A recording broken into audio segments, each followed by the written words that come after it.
as left-wing in general, and then as radical? When we started the whole thing in 2004, we were at a good spot in the middle. We were considered left-wing, but we definitely were not considered as extreme left-wing. We were considered left-wing because, yes, we do something which is, how shall I put it in words? We do show the Israeli public that reality is not what they think of it, and we do in a way give evidence to what the left wing keeps on claiming, keeps on saying that the occupation is immoral. We come here and we share our stories and we say, yeah, they're right. This is immoral, and I did that for years. So yes, but you don't say that, do you? You don't don't go say and say, no. What has been done is immoral. We must stop doing it. No. That's not what you're saying. It's not at all what we're saying. It's not at all. But in a way, we do give that evidence to the left-wing claim. We will never say that. Breaking the silence does not even support refusal to the service. We're not at all. The only thing we do is tell the stories and share the testimonies and give our side of the story. We believe that people are supposed to understand one thing from that, but as a group, we have so many disagreements between us. We're secular and religious and more left-wing and less left-wing. We're definitely not a political group in a way of thinking the same political thoughts. We have huge disagreements between us.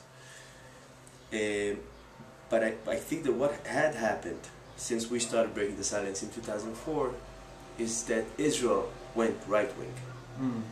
More and more and more. And I think that if you look at the political map in Israel today and see that Bibi Netanyahu is our prime minister and Avigdor Lieberman is our Minister of Foreign Affairs, this is the most extreme right-wing government we've ever had in Israel for over 60 years.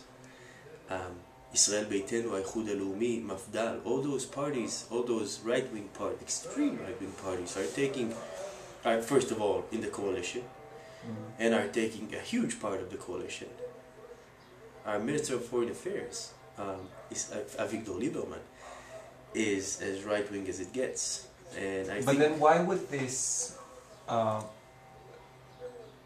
does this make you more leftist? Does this make the perception of you more leftist? Why? I think we remained exactly in the same spot we were in 2004. But the whole map shifted to the right. So we found ourselves way left than we were in 2004. I think that is what happened. We didn't move. We stayed at the exact same spot, doing the exactly same things we did in 2004. Just everybody went extremely right-wing. Okay, and I have a question about this. You say everybody has gone right.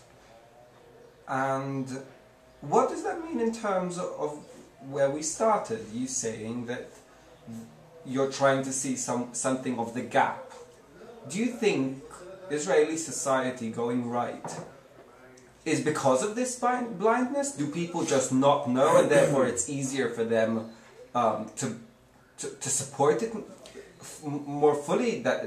I mean, during the war in Gaza, in Lebanon a few years back, I mean, people weren't just supporting these wars or these acts of aggression. They were calling for more extreme measures. It wasn't not knowing what was happening. It's actually Israeli society being more extreme than the actions Israel is taking. I think that the bigger the gap is between the Israeli society and the Palestinian society, it's easier to dehumanize the other. The less we know about the Palestinians, the more sieged Gaza is, the less encounters we have with Gazans. It's easier for us to dehumanize them and see them as, a bunch of terrorists. And when I don't see people from Gaza as people like me who have breakfast and go to work and drive their car, and you know, normal people, and just as a bunch of people with AK-47s and suicide belts, it's easier for me to say, yeah, just bomb the hell out of them.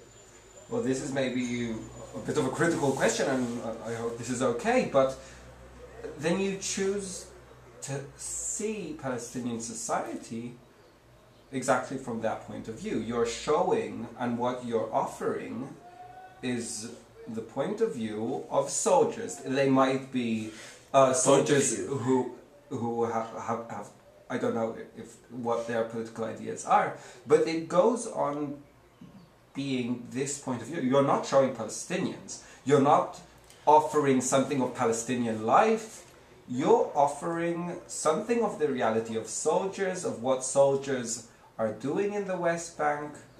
How is does this work together? Because what we're showing is first of all, on our tours, those 8,000 people, over 8,000 who came with us to the West Bank, have met with Palestinian families on our tours. Each one of our tours ends in a Palestinian house, in a conversation with a Palestinian family. It's very important for us that Israelis will see Palestinian with their own eyes and see that these people have no horns or tails and they're not born with AK-47s in their hands. They're normal people just like me and you.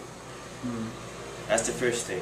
The second thing is that when you read our testimonies, when you hear our stories, and that relates to the story I said before about the mandatory school, you see that, again, it wasn't a war, what we did there. It wasn't standing on the borders pushing the enemies outside. It was civilian, you know, normal neighborhoods, civilians. The people we were handling on a daily basis were families and people standing in checkpoints to get to work. Yes, there were suicide bombers. Yes, there were AK-47s. But the vast majority of our time was dealing with civil society. And in a way, we were punishing collectively the civil society in the name of those few with machine guns or suicide belts. And the whole essence of breaking the silence, I think, in relating what you just said before, is showing that what we're dealing here with is normal people. No border, no this, you know, the simplified image that I had in my head before I joined the military at the age of 18 of I'm going to the border to protect the state of Israel. Yes. I was posted in a neighborhood, just like the one I live in today. Okay. Well, thank you very much, Ilan. Welcome. And I hope to interview again sometime soon. Maybe hearing a bit more about how Hebron and how guides and tours through there actually work. But for now, thank you very much, and I hope your work goes well. You do. Good luck with your project. Thank you.